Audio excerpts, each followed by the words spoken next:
Chapter 24. Me and the preacher started walking and calling Winn-Dixie's name. I was glad it was raining so hard because it made it easy to cry. I cried and cried and cried, and the whole time I was calling for Winn-Dixie. Winn-Dixie! I screamed. Winn-Dixie! The preacher shouted, and then he whistled loud and long. But Winn-Dixie didn't show up. We walked all through downtown. We walked past the Dewberry's house and the Herman W. Block Memorial Library, and Sweetie Pie's yellow house and Gertrude's pets. We walked out to the Friendly Corners trailer park and looked underneath our trailer. We walked all the way out to the Open Arms Baptist Church of Naomi.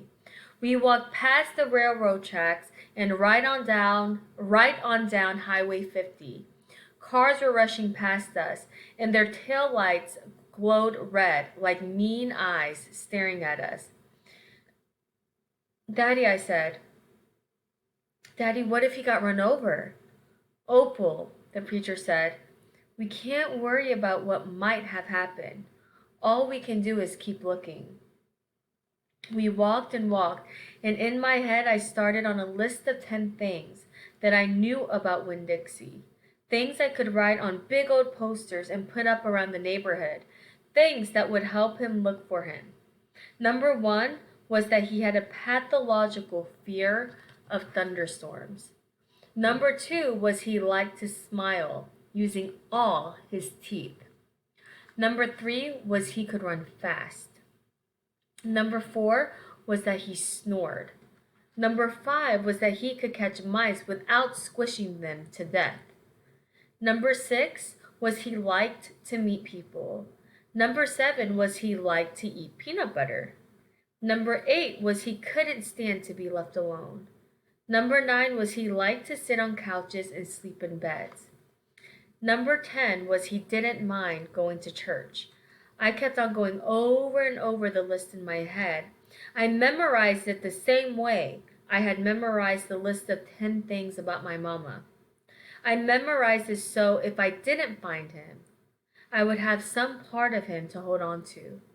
But at the same time, I thought of something I had never thought of before, and that was that a list of things couldn't even begin to show somebody the real Winn-Dixie, just like a list of 10 things couldn't ever get me to know my mama. And thinking about that made me cry even more. Me and the preacher looked for a long time, and finally he said we had to quit. But Daddy, I said, Winn-Dixie's out there somewhere. We can't leave him. Opal, the preacher said, we have looked and looked, and there's only so much looking we can do.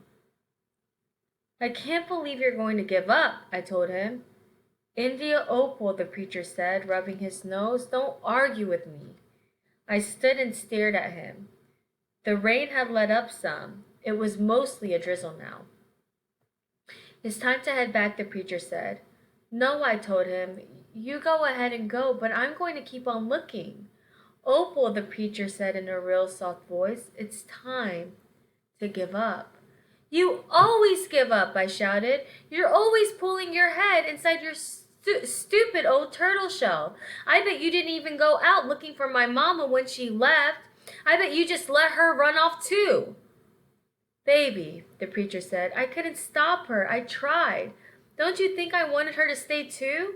Don't you think I miss her every day? He spread his arms out wide and dropped them to his sides.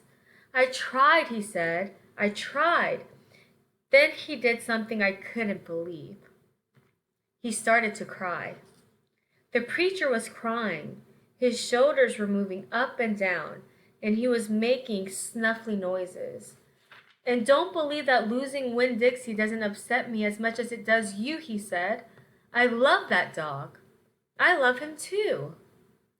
Daddy, I said. I went and wrapped my arms around his waist. He was crying so hard he was shaking. It's all right, I told him. It's okay. Shh, I said to him like he was a scared little kid. Everything will be okay. We stood there hugging and rocking back and forth, and after a while, the preacher stopped shaking, and I still held on to him. And I finally got the nerve to ask the question I wanted to ask. Do you think she's ever going to come back? I whispered. No, the preacher said. No, I do not. I've hoped and prayed and dreamed about it for years, but I don't think she'll ever come back. Gloria says that you can't hold on to anything, that you can only love what you've got while you've got it. She's right, the preacher said. Gloria Dump is right. I'm not ready to let Winn-Dixie go, I said. I had forgotten about him for a minute, what with thinking about my mama. We'll keep looking, said the preacher. The two of us will keep looking for him. But do you know what? I just realized something, India Opal. When I told you your mama took everything with her, I forgot one thing. One very important thing that she left behind. What? I asked. You, he said. Thank God. Your mama left me you. And he hugged me tighter. I'm glad I've got you too, I told him. And I meant it. I took hold of his hand and we started walking back into town, calling and whistling for Winn-Dixie the whole way.